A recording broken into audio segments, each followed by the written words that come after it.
When it comes to doing headlight restorations, here's a quick sales tip to help you generate more leads and increase sales. Be community minded. What do I mean by that? Get to know your community so you know how to service your community better. Well, how do you get to know your community?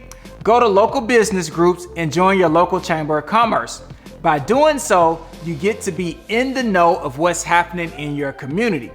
And by being in the know, you know everything, so you can generate and develop more strategic plans to better service your community and increase sales. An example would be, you know that a fundraiser is happening by a local football team. They're trying to raise money by doing a car wash to get new uniforms and equipment.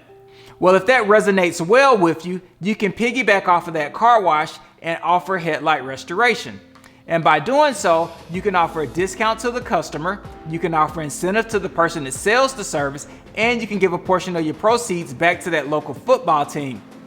By doing so, everyone wins, and when you go into businesses in the future, people now know your brand of doing headlight restorations, and they know that you helped that local football team raise money to get new uniform and equipment. So that's a simple way for you to increase sales and generate more leads. As always, if you have any questions or concerns, don't hesitate to contact us.